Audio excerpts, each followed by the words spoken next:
Sr. Presidente, caros confrades, uma tarde, um jovem editor vai à casa de Agostinho da Silva convidá-lo a escrever a sua autobiografia.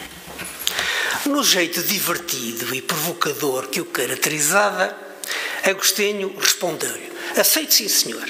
Será uma oportunidade excelente para eu inventar toda a minha vida.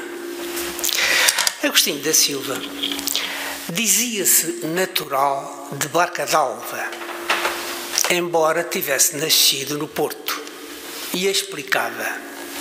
Passo a citar: eu, quando ia à casa do Agostinho, levava sempre gravador, gravava coisas deliciosíssimas e que eu acho que são importantes. Passo a citar: eu tinha combinado com Deus, quando decidi vir até à Terra, descer num país que me parecia, visto do além, muito interessante, situado no começo da Europa e numa aldeiazinha na fronteira norte desse país, com um nome fabuloso: Barca d'Alva. Era o que me convinha. Barca, porque significa errância, viagem. Alva, porque significa o novo dia, o futuro. Deus persegue ele, que andava um bocado distraído nas coisas da geografia e da matemática e errou os cálculos.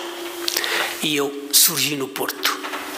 Atrapalhado o Criador, depressa emendou o engano, transferindo o meu pai, que era funcionário da alfândega, para Barca d'Alva. E tudo passou a bater certo. Fim de citação. Tão bem se sentiu ali Agostinho, que tomou o lugarejo como centro de partida para o mundo. Terminada a primária, Agostinho volta ao Porto, tira clássicas na Faculdade de Letras, então ali existente, com 20 valores. Aceita depois um convite para ir para Paris, para a Sorbonne, fazer uma tese sobre montanha. Ao regressar ao Porto para dar aulas na sua universidade, ela é fechada pelo governo. Arranja então colocação no Liceu de Aveiro, de onde que será, no entanto, de pouca dura, porque será expulso de todo o ensino oficial por recusar assinar uma declaração, a Lei Cabral, que era exigida a todos os funcionários em como não eram comunistas ou não tinham ideias comunistas. Agostinho não era, mas queria ter a liberdade, se lhe viesse a apetecer no futuro ser comunista. Transfere-se para Lisboa, dá aulas em colégios particulares, como no Moderno, no Infante de Sagres, e explicações individuais, tendo como alunos filhos de grandes famílias do regime, que o venerariam, o apoiariam toda a vida. Caso dos irmãos Melos, caso de Manuel Vinhas, etc. Convive com António Sérgio, colabora em publicações como a Seara Nova, afirmando-se um racionalista convicto. Racionalista convicto, palavras dele. Não se interessa, curiosamente, pela gente do Orfeu, nem pela poesia de Fernando Pessoa. Passa a participar ativamente em debates por todo o país, em colóquios, ao lado do Soeiro Pereira Gomes, do Álvaro Dó, do Álvaro Cunhal, com quem trabalhava no Colégio Moderno, onde, como se sabe, foi professor de Mário Soares. Os seus cadernos de iniciação cultural, de biografias, de ensaios vários, etc., atingem o grande público e dão-lhe em vulgar destaque. Constrói mesmo uma distribuidora nacional que divulga eficazmente os seus escritos e de outros amigos. Amigo de José Rodrigues Miguéis, de Castelo Branco Chaves, forma com eles a ironicamente chamada Ala dos Namorados, namorados da inteligência cartesiana então relevante. Multiplica polémicas nos jornais, aliás, polemiza consigo próprio através de pseudónimos que vai arranjando, abrindo confrontos ásperos, sobretudo com elementos da Igreja, como o desencadeado com o padre Augusto Durão Alves a propósito do seu ensaio sobre o cristianismo. Nesse texto, eu tive acesso a ele, porque o nosso presidente teve a amabilidade de me emprestar esse caderno que tem, que é uma raridade. Nesse texto dizia: Agostinho da Silva defende que Jesus Cristo prometeu-nos o reino dos céus na terra, não no céu, em vida, não na morte. Só depois da sua crucificação, os apóstolos, que, coitados, impossíveis de cumprirem as promessas de Jesus, resolveram transferir o reino dos céus para os céus e para o além, onde ele se encontra. A polícia política intensifica a perseguição a Agostinho. Prende-o no Aljube. Depois fixa-lhe residência no Algarve. Nessa altura, Agostinho resolve investir e privilegiar numa carreira literária. Publica variedíssima ficção, publica muito ensaio, publica mesmo crítica literária, etc., como também no Jornal do Diabo, onde tem textos notáveis. O ambiente cultural, então dominante, não o entusiasma, porém. Desilude-se com António Sérgio, um snob, por vezes insuportável de arrogância e vaidade. Palavras de Agostinho da Silva. Põe-no mesmo em causa quando percebe que ele, Sérgio, tem vergonha de ter nascido na Índia e se diz lisboeta. O mesmo faz...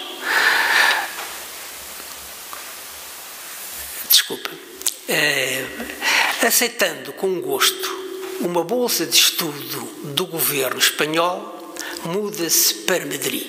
Aí convive com os surrealistas, então em emergência, e fixa-lhe uma frase que se torna uma bússola na sua vida. Essa frase é, cito: se queres caminhar para o futuro, atravessa o passado. Agostinho passa então a harmonizar racionalismo com esoterismo, ceticismo com fé, memória com imaginação, porque, sublinhava, devemos assumir-nos seres de acrescentamentos, de e, não seres de exclusão, de ou. Devemos aceitar todas as diversidades culturais, religiosas, ideológicas, filosóficas, sexuais, comportamentais, porque tudo ele vai interessar-se, conseguindo conciliar em simultâneo o que é raro, como se sabe, o pensar, o dizer, o agir, triângulo impulsionador de toda a sua postura cívica e cultural, pois para ele cultura e política ou são a mesma coisa ou não são coisa nenhuma, começam no comer decente, habitar seguro, vestir confortável, pensar livre. Na tarde de 10 de dezembro de 1934, esta é uma data muito importante, 10 de dezembro de 1934, Agostinho da Silva entra no Café Martinho da Arcada, que ele não costumava frequentar. Ao fundo, vê um sujeito muito sorumbático numa mesa com um ovo estrelado e um copo de bagaço na frente. Olham-se. É Fernando Pessoa, que o convida a sentar-se. Pessoa jantava todos os fins de tarde um ovo estrelado e copinhos de aguardente. Isso contribuiu muito para lhe rebentar o fígado e morrer. Agostinho nunca mais pôde ver ovos estrelados na vida, tal farto ficou disso. Agostinho tinha retido de Pessoa um texto onde ele tinha esta frase, cito: "Para o futuro que antevejo para Portugal, as colónias não só não são precisas para nada, como são um empecilho." Fim de citação do Pessoa. O futuro do Império e da língua portuguesa torna-se, para os dois, tema quase exclusivo. Durante meses, discutem-no, dilatam-no, mitificam-no e criam um quinto império cultural. Fernando Pessoa mostra-lhe então o esboço de um artigo que irá publicar e que termina com a expressão: "A minha pátria é a língua portuguesa." 10 meses depois, dessa tarde de dezembro, a 27 de novembro de 1935, Fernando Pessoa vai pela última vez ao café. 2 dias depois, interna-se no Hospital de São Luís e morre. Ao evocar-me esse tempo, é curioso que Agostinho da Silva não gostava nada de falar nesta relação com Fernando Pessoa. Eu acho que houve ali um certo desentendimento dele com certos pessoanos, não sei, ele nunca me explicou também muito bem. A mim um dia que me contou isto tudo, vou-me até à mesa do café, jantámos na mesa de Pessoa, etc. E ele evoca-me então, dizendo que Fernando Pessoa não morreu nesse dia, que encarnou foi noutro heterónimo, desconhecido, e que anda aí vivo entre nós. E que eu, foi o desafio que ele me fez, devia escrever um romance sobre essa nova e secreta identidade dele. Tempos depois, ao descer o Príncipe Real, Agostinho da Silva para numa agência de viagens, onde numa montra está a foto de um luminoso paquete em viagem para o Brasil. "É isso", exclama para si próprio. Ele falava muito consigo próprio, o professor Agostinho. "O destino está a indicar-me que devo partir." E Agostinho parte. Sem destino certo, percorre os lugares em vários continentes para onde Portugal andou. Europa, África, Ásia, América, etc., fixando-se, estamos em 1944 no Brasil. O Brasil provoca-lhe um terremoto profundíssimo, mudando por completo. A liberdade, a espontaneidade, a sensualidade das pessoas lá fascinam-me para sempre. Cito: "O Brasil permitiu-me a abertura de mim próprio. Eu fui outro." Fim de citação. Sobe aos morros, aceita mãe de santo, frequenta candomblé, imerge no mundo mágico dos espíritos, do ocultismo, do indizível. Citação: "O racional só serve para chegar mais depressa ao irracional, para mais nada", dirá. E comunga de Manuel Bandeira a expressão: "O brasileiro é um poeta à solta." Os jovens das universidades, algumas delas criadas por ele, e dos institutos, idem, onde ensina, revitalizam-no. As conversas com Pessoa na mesa do Martinho impulsionam-no. Escreve, aliás, o primeiro grande ensaio sobre o autor da mensagem, intitulado Um Fernando Pessoa. Indo além do lusotropicalismo de Gilberto Freire, Agostinho da Silva situa-se no futuro em que os povos africanos de língua portuguesa sejam autónomos, o que, na sua perspectiva, acontecerá relativamente próximo. Aliás, no 4º Congresso Internacional de Universidades, realizado da Universidade de São Salvador, na Bahia, em agosto de 1959, ele propõe a Marcelo Caetano, que chefiava a delegação portuguesa, a independência das colónias, apresentando um plano detalhado que mais tarde iria consubstanciar o espírito da hoje chamada CPLP. A ideia de uma comunidade com essas características foi mesmo sugerida por Agostinho da Silva a Jânio Quadros, com quem colaborou na presidência da República. Vários discípulos e companheiros de Agostinho da Silva serão mesmo decisivos nos apoios dos seus projetos. Caso dos presidentes da República, Jânio Quadros e Juscelino Kubitschek de Oliveira, e do Ministro da Cultura e futuro embaixador em Portugal, José Aparecido de Oliveira, a alma de CPLP. Emergentes, os líderes africanos da altura, um Eduardo Mondlane, um Amílcar Cabral, um Agostinho Neto, um Mário Pinto de Andrade, seguem atentamente as suas palavras e posições.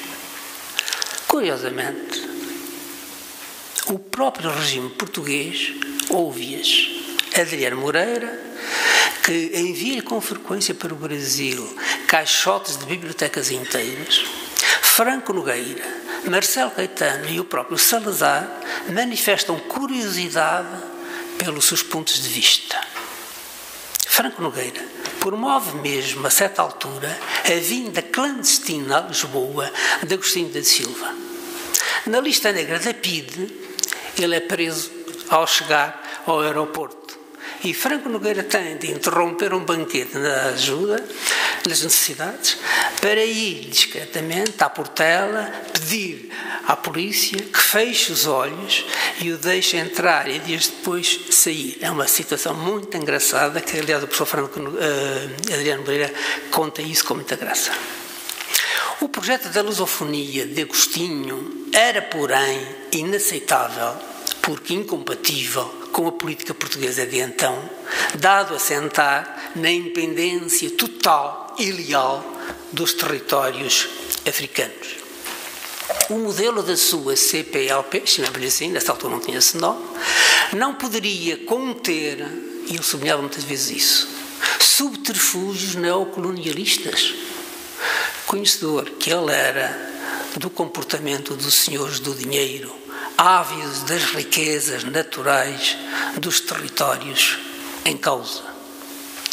Hoje, a CPLP está a ser transformada, ironizam já alguns perspicazes amigos de Agostinho, numa C central, P de países, L lusófonos, P petrolíferos, numa central de países lusófonos petrolíferos.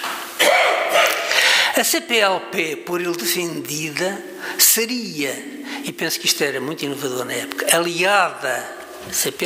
aliada a uma congénera, a uma comunidade idêntica de povos de língua espanhola, seria o travejamento de um bloco gigantesco e pujante pelas suas matérias-primas e populações jovens, ou seja, um bloco ibérico, seria o único capaz de, implodidos os impérios da URSS, que já se deu, e dos Estados Unidos, que irá dar-se, ombrear com o império emergente da China, Índia, Paquistão. Depois disso, então, a CPLP poderia transformar-se numa CPLI, Comunidade de Povos de Línguas Ibéricas. Só então a Guiné Equatorial poderia integrá-la. Muito obrigado. Não, ainda não acabei. Há mais? Já está. A ditadura militar no Brasil, mas já estou a perder tempo. Não, está muito bem. É que me fez uma pausa tão grande que eu... Não foi só para metade de página.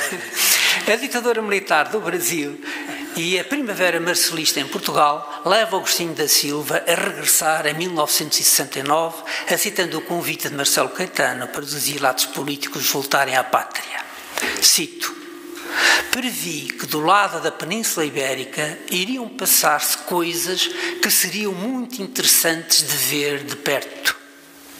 Em Portugal, Agostinho da Silva é mal recebido, muito muito mal recebido pela inteligência de esquerda, sobretudo pelos papas da cultura marxista, que, em vez de o enfrentarem, de o discutirem, tentaram ridicularizá-lo.